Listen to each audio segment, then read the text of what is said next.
camera. You give it to me. Give it off. Give it off. Give down, it. down. Give it.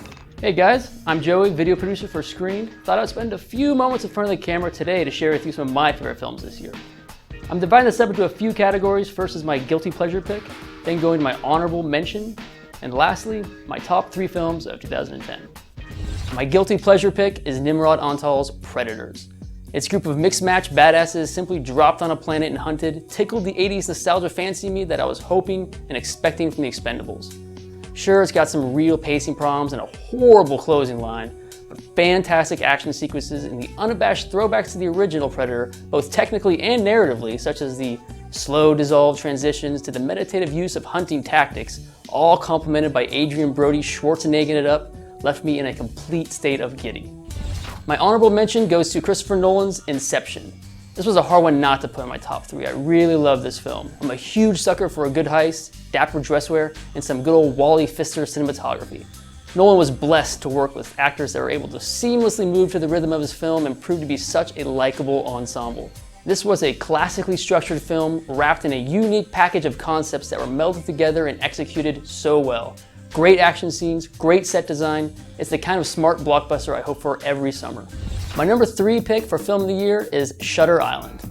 Although it gets huge bonus points for atmosphere and tonal consistency, where Shutter Island really hooked me was the filmmaking craftsmanship working so harmoniously with the story at hand.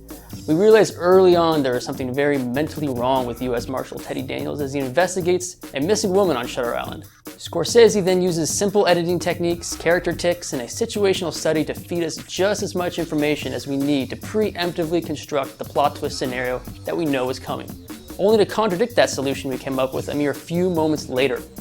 This happens over and over again, as if they know exactly how to string us along, only to throw in another variable to keep us working at the puzzle for the entire runtime of the film.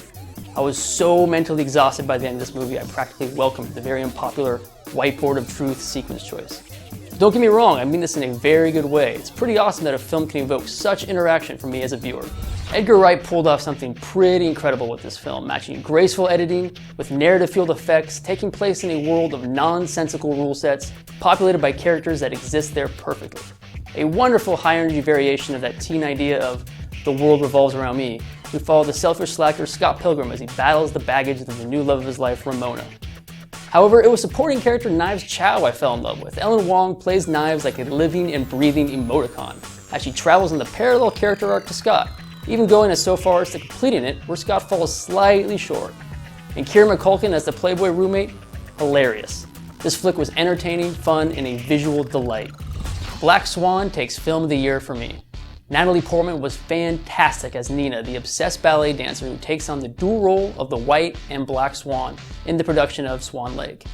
With a ferocious intensity, Aronofsky takes us through the destructive disassembling of Nina's psyche while simultaneously stitching it into the tragic fate of the Swan Queen narrative. Vincent Cassel as the production director and Barbara Hershey as the mother subtly shift through their roles as mentor and supporter to dirtbag and nutcase with a tenseness that is often amplified by Nina's mental state. It is so refreshing to see supporting characters this dynamic and treated as anything but cliches. And Portman never shies away from her role as Nina. She allows the camera to get right up in her grill as she physically conveys the obsessive nature of her ballet practice, the social awkwardness of being outside of that element, and even the much darker raw id of the Black Swan as it slowly surfaces.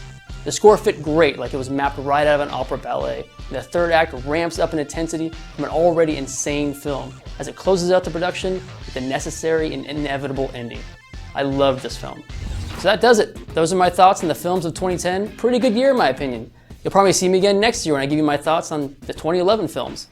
Until then, throw some comments below and let us know your favorites. Take care.